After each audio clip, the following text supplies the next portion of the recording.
All right, this video and the series of videos after this will be on the Chapter 9 Solving Quadratic Equations Review Homework packet. And if you just pay attention to the title of the video, it'll tell you which problems of the packet that I'll go through. And I'll try to keep the videos semi-short so you don't have to watch like a 30-minute video on the whole packet. So anyway, I'm going to start with question 1 in this video. And it starts with which function has x-intercepts of 7, 0, and negative 1, 0.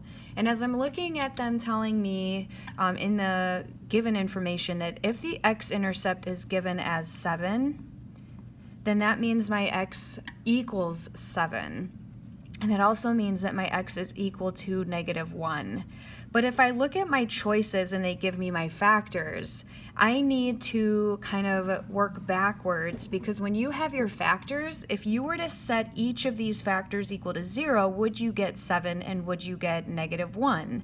Well, if I look at this factor here for a, if I set this factor equal to 0, if x plus 7 is equal to 0, my solution here would be that x is equal to negative 7. So positive 7 is not going to work, which also means that for letter C, positive 7 is not going to work. If I set the factor x minus 7 equal to 0 and I add 7 to both sides, I will get a solution that x is equal to 7, which is what I need. So the factor of x minus 7 is going to work. Now I just have to figure out for the second factor, is it going to be x plus 1 or x minus 1? We'll set each of these factors equal to 0 and let's figure out if it works. If my factor is x plus 1 equals 0, if I set my factor equal to 0 and I solve for x by subtracting 1, do I get what I needed? Yes. So your factors and your solutions are going to have opposite signs, because when you solve, you end up moving that number over and it becomes the opposite sign on the other side of the equal sign. For number 2, it says, what are the zeros? This is another way of saying solution or root or 0. And basically what I'm going to do is factor, kind of like they did over here, and then I'm going to set each of those factors equal to 0 to get my zeros.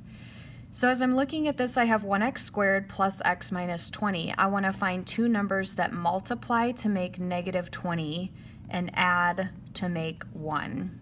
So negative 20, I'm going to make a list over here of factors of negative 20. I'm off the top of my head, I'd have 2 times 10. One of those would need to be negative. Neither of these would add to make 1. If I add these, I'd get 8. If I add these, I'd get negative 8, which is not what I need. 5 times 4 is another combinations, but one of them would have to be negative to make negative 20, so it could be 5 and 4, and then alternate which one is negative. If I add these together, I get negative 1. If I add those together, I get positive 1. And this is the pairing that I need. So I need a factor with an x plus 5 and a factor with an x minus 4. And now if I set each factor equal to 0, if x plus 5 is equal to 0 and I subtract 5, my solution will be negative 5. And if I set my factor x minus 4 equal to 0, and then I add 4 to both sides, I would get a solution of 4. So negative 5 and positive 4 would be choice D. For numbers 3, 4, and 5, they ask you to find the value of the discriminant, and that's just a small part of your quadratic. And this discriminant will tell you a couple things. It'll tell you how many solutions you can get based on whether that number is positive, 0, or negative. And it will also tell you whether you should do quadratic, because if you get a perfect square, then you actually could have done factoring. And what I'll do is real quick show you on your notes. This is on page 15 of your notebook, and that's right here. The discriminant tells you if it is positive, you'll get 2 solutions or 2 x-intercepts. If the discriminant is 0, you'll get 1 solution. If your discriminant is negative, you would get no x-intercepts. And so we kind of talked about that. It can also tell you what your graph would look like. So if your graph has 2 solutions, your discriminant would have been positive. If it has 1 solution, your discriminant would have been 0. And if your graph has no x-intercepts, your discriminant would have been negative. So that's just kind of a review, again, on page 15 of your notebook. So on the review packet, it says, find the discriminant and then tell me the number of solutions. Your discriminant is b squared minus 4 times a times c. Let's identify from this equation here what our a, b, and c is. For this one, the a is equal to 1x squared. The b here, the middle coefficient, is negative 4, and the c here is positive 10. Now, if you type this in exactly as you see on your calculator, you will get the correct discriminant. Use a set of parentheses for your b squared. Put b in as negative 4, end your parentheses before you square, then subtract, and now a new set of parentheses, 4 times my a value of 1 times my c value of 10. If you type this in exactly as you see it on the calculator, you will get the correct discriminant, which is negative 24. This would also be 16 minus 40 by hand. So you could do it by hand really if you want. If you have a negative discriminant, that means you're going to have no real solutions. Because when you plug this into your actual quadratic formula and you take the square root of a negative, you're going to get error on your calculator. For number 4, the discriminant here, if my a is equal to 9, my b is equal to negative 30, and my c is equal to 25, again, using this format, in parentheses, my b squared would be negative 30, and then squared, minus in parentheses 4 times my a value of 9, times my c value of 25. If you type this in exactly as you see it on the calculator, you will get an answer of 0. By hand, if you do each part separately, here you'd get 900, and then here you would also get 900. When you subtract, you get 0. When you have a discriminant of 0 and you plug this into your quadratic formula, you're going to get one real solution. For number 5, my a here is going to be 3, my b is going to be 6, and the c value is negative 8. If I do the same kind of process but with my new a, b, and c, my b is 6. If I square that and then subtract 4 times my a value of 3 times my c value of negative 8, I'd have 36 minus negative 72. On the calculator, if you type this in, it would give you then, when you add, subtract a negative, you'd add, you get 108. This is a positive number. I'm going to get 2 real solutions then on my graph.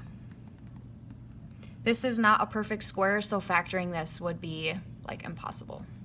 All right, number 6. Sketch the graph of a quadratic that will have a discriminant of negative 3. If your discriminant is equal to a negative, that means it's going to have no real solutions. So there's a few options of what your graph could look like, but what you want it to have is no x-intercepts at all. So make sure it does not touch the x-axis, your parabola. So think about this shape. How could you draw that on your picture without letting it touch the x-axis? This would be a pretty good example. So opening up, but above the x-axis, but you could also have your graph open down below the x-axis. That would be, either of those would be great answers for that question. Number 7, the discriminant of the quadratic that looks like this could be positive, negative, 0, or cannot be determined.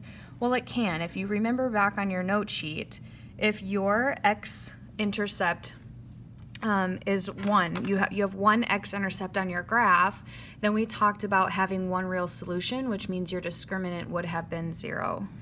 So C is going to be your option there.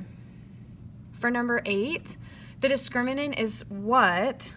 Then your quadratic has 2 real solutions, and this blank would need to be positive. If the discriminant is a positive number, it will have 2 real solutions, and if you look up here, we got a positive number there, we got 2 real solutions here. What would the discriminant be here for number 9? A here would be 1, B here would be negative 8, and the C value would be 4. If we use our formula here, b squared minus 4ac for the discriminant, we'd get negative 8 squared minus the number 4 times my a value of 1 times my c value of 4. I'd get 64 minus 16. And when you subtract this, you're going to get a discriminant of 48. It's positive, which means your graph will have 2 real x-intercepts. All right, last one for the page. It says you have 125 feet of fabric to make a circular play parachute for kids. What is the radius of the largest parachute you could make? Round to the nearest tenth. So tenth would be 1 decimal place. So if I plug in the area of fabric that I have into my area of the equation, I'd have 125 square feet. I don't need to put the units, but square feet is equal to pi, or the decimal 3.14, times my radius squared. So what I'm first going to do is divide by 3.14 on both sides of my equation so I can isolate the radius. Once I divide here, I'm going to get a decimal. So actually use your calculator. 125 divided by 3.14 is 39.8. And that's equal to my radius squared. If I want to solve for my radius, I need to square root both sides, and that's going to get rid of your square here. So the square root, find your square root button of 39.8 is 6.3. Now when you apply the square root, you actually are supposed to apply to your answer a plus and minus. But if we're talking about a parachute for kids and I need to know how many feet the radius would be, it wouldn't make sense to say negative 6.3 feet, so positive 6.3 feet would be the radius for this word problem. Go ahead and check out the next video for the next few problems.